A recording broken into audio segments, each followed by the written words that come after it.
రవి ప్రకాష్ సిలికానాంధ్ర ఆసుపత్రి Kuchipudi super speciality వైద్య సేవలు పూర్తిగా ఉచితం. విజయనగరం జిల్లా రాజాం నియోజకవర్గానికి సంబంధించిన టీడీపీ కార్యకర్తలు అలాగే జనసేన బీజేపీ కార్యకర్తలతో పాటు మనతో పాటు ఉన్నారు. వాళ్ళతో మాట్లాడే ప్రయత్నం చేద్దాం. అన్న చెప్పండి అన్న, ఈరోజు చూసుకుంటే ఆల్రెడీ చంద్రబాబు నాయుడు అయితే ఈరోజు రోడ్స్ అయితే మీ ప్రాంతంలో పెట్టడం జరుగుతుంది. అయితే ఈ రోడ్స్కి ఎటువంటి స్పందన వస్తుంది, మీరు ఏ విధంగా ముందుకు వెళ్తున్నారు? మాకైతే ఈరోజు మన పార్టీ అధ్యక్షులు జాతీయ పార్టీ అధ్యక్షులు నారా చంద్రబాబు నాయుడు గారు, అలా ఉమ్మడి కూటమి జనసేన అయితేనేమి ఇతర పవన్ కళ్యాణ్ జనసేన బీజేపీ అందరికీ ఐక్యంతో ముందుకు వెళ్దాం ఆలోచనతో ఉన్నాము.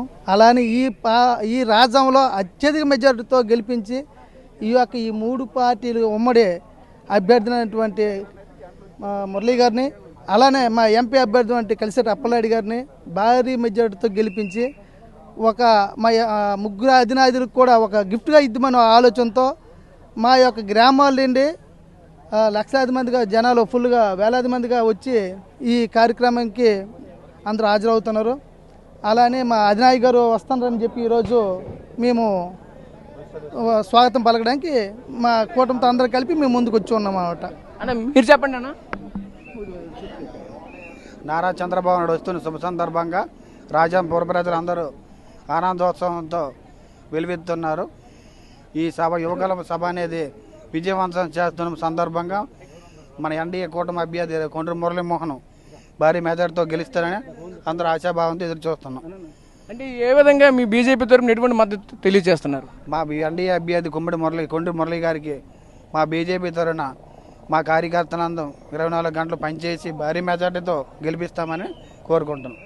అన్న మీరు చెప్పండి అన్న, జనసేన తరపున ఎటువంటి మెజారిటీ ఇస్తున్నారు, ఏ విధంగా ముందుకు వెళ్తున్నారు, ఈ రోజు ప్రజలతో ఏ విధంగా మమేకం అవుతున్నారు? ఇక్కడ పవన్ కళ్యాణ్ గారు అయితే జనసేన అయితే ఫుల్గా ఉందని చెప్పారు. ఓకపోతే ఒక రాళ్ళంతా జనాభా ఉన్నారని రాజంలో చెప్పారు. మేము కూడా జన సైనికులు కొండ్రు మురళ కోసం గట్టిగా కష్టపడతాము.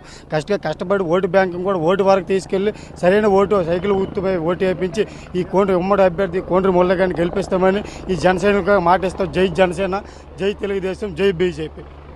ఇది పరిస్థితి. ఈ నియోజకవర్గంలో చూసుకుంటే బీజేపీ జనసేన టీడీపీ ఉమ్మడిగా మేమంతా కలిసికట్టుగా పనిచేస్తామని చెప్తున్న పరిస్థితి కనిపిస్తుంది. అంతేకాకుండా అత్యధిక మెజారిటీతో కొండ్రు మురళీమోహన్ గెలిపించుకుంటానని డంకా మోగని చెప్తున్న పరిస్థితి కనిపిస్తుంది. కెమెరా పర్సన్ నాయుడుతో రాజేష్, RTV రాజాం నుంచి. మరిన్ని వీడియోస్ కోసం ఛానల్ ని సబ్స్క్రైబ్ చేయండి. లేటెస్ట్ అప్డేట్స్ కోసం వాట్సాప్ ఛానల్ ని ఫాలో చేయండి. అండ్ లింక్ డిస్క్రిప్షన్ లో ఉంది.